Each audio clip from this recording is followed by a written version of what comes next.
तो आज का हमारा मैनेजमेंट का टॉपिक है ग्रुप डायनामिक्स। ग्रुप डायनामिक्स मतलब किसी भी ग्रुप की स्टडी करना, जैसे कि कोई ग्रुप किस तरह से फॉर्म होता है, किस तरह से तैयार होता है एंड उसमें जो भी लोग होते हैं उनका एक दूसरे के साथ कैसा रिलेशनशिप होता है एंड किस तरह से कोई भी ग्रुप अगर मानो तैयार होता है एंड उसके बाद वो किस तरह से प्रोसेस होता है, आगे वो किस तरह से चलता है। तो इन सब चीज़ों की जो स्टडी करनी होती है उसे हम कहते हैं ग्रुप डायनामिक्स। तो सबसे पहले हम देखेंगे introduction. Group dynamics is the interaction of many people within a group related to an organisation.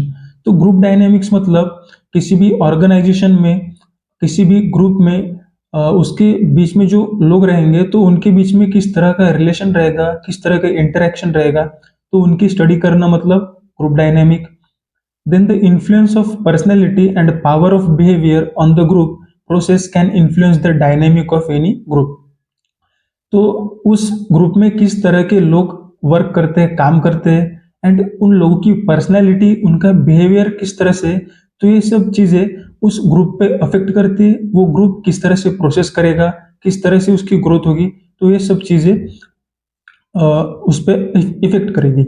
Then next are principles of group dynamic. So group dynamic is the study of groups and group process. Group dynamic मतलब किसी भी group की study करना and वो group किस तरह से process होता है, किस तरह से चलता है, उसकी स्टडी करना। Then group can work effectively only if their members stick to certain desired norm. मतलब कोई भी ग्रुप तभी सक्सेसफुल एंड इफेक्टिव हो सकता है अगर उसके अंदर के जो भी मेंबर्स रहेंगे वो अपने डिजायर्ड, अपने गोल की तरफ फोकस रहेंगे। Then principles of group dynamic.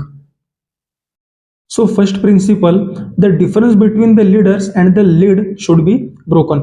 मतलब अगर जो भी लीडर रहेगा एंड जो भी वर्कर्स रहेंगे उनके बीच में अगर किसी भी तरह का डिफरेंस या मानो कोई भी अगर भेदभाव ना हो तो ऐसा ग्रुप इफेक्टिवली अच्छा प्रोसेस कर सकता है।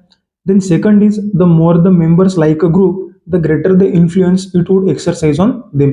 मतलब ग्रुप जितना ज़्यादा अपने मेंबर्स के बारे में सोचेगा एंड जितना ज़्यादा उन मेंबर्स को अपना ग्रुप अच्छा लगेगा तो उसका भी अच्छा इन्फ्लुएंस, उसका भी अच्छा इफेक्ट उस ग्रुप प्रोसेस पे रहेगा।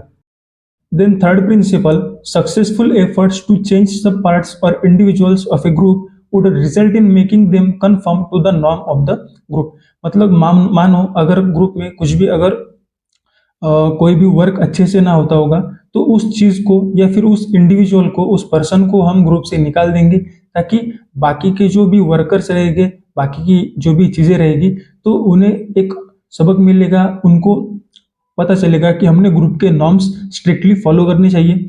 Then the greater the status of a group member in the eyes of the other members the greater the influence he will exercise on them. मतलब मानो अगर कोई एक ग्रुप है एंड उसके बीच में कुछ मेंबर्स है तो उनमें से ऐसे कुछ मेंबर्स होंगे, ऐसे कुछ पर्सन होंगे जिनकी पर्सनैलिटी अच्छी होगी एंड उनका जो भी अदर मेंबर्स के साथ जो भी इंटरपर्सनल रिलेशनशिप रहेगा वो अच्छा रहेगा। तो ऐसे मेंबर्स का जो इन्फ्लुएंस रहता है तो वो बाकी के मेंबर्स के हिसाब से ज़्यादा अच्छा रहता है।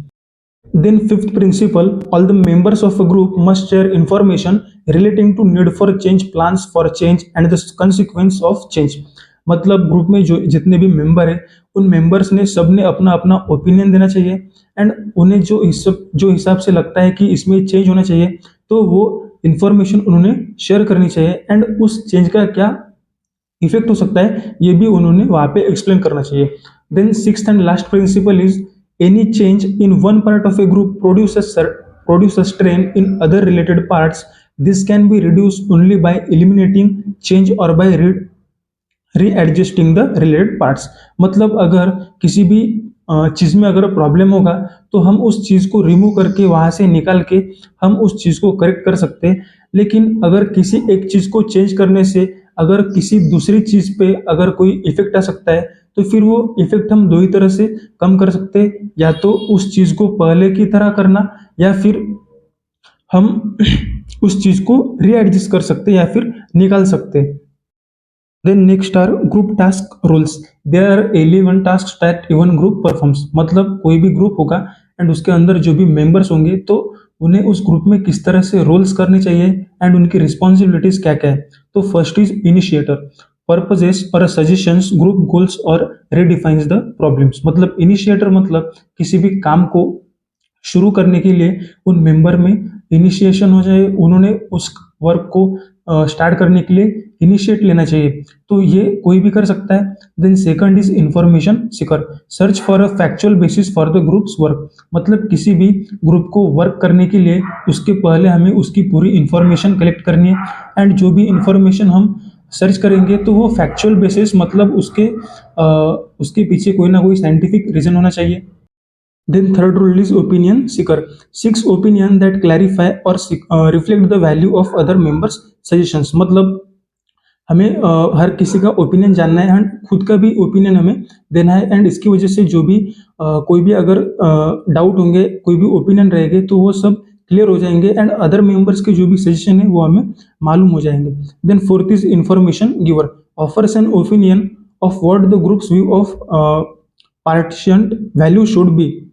मतलब हमारे पास जो भी इंफॉर्मेशन है हमारे वर्क के रिलेटेड या फिर ग्रुप के प्रोसेस के रिलेटेड, तो वो इंफॉर्मेशन हमने सबको देनी चाहिए, एंड इसकी वजह से बाकी के मेंबर्स का उसके हिसाब से क्या व्यू है वो हमें मालूम होगा।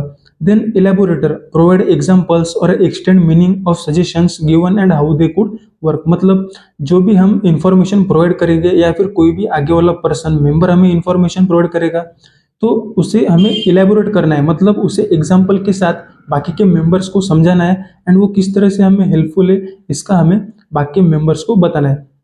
Then sixth is orienteer, summarises decisions and actions, identifies and questions departures from predetermined goal.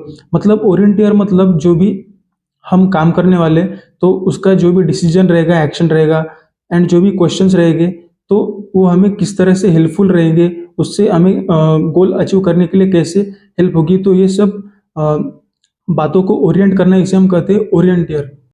Then seventh role is coordinator, coordinates and clarify suggestions, ideas and activities of the group. मतलब जो भी activities रहेगी, ideas रहेंगे, तो जो भी suggestion रहेंगे, उन सबको हमें सब मेंबर्स को मिलके डिसाइड करना है, सब में शेयर करना है, एंड एक दूसरे के साथ कोऑर्डिनेट रहना है। Then eighth is evaluator, question group accomplishment and compare them with a standard. मतलब इवेल्युएशन हमें करते रहना है कि हम जो भी वर्क कर रहे हैं तो वो स्टैंडर्ड के साथ मैच हो रहा है या नहीं हो रहा है, उससे हमें रिजल्ट मिल रहा है या नहीं मिल रहा है, तो इन सब चीज़ों को हमें इवेल्युएट करना है। Then ninth is procedural technician, facilitate group action by arranging the environment.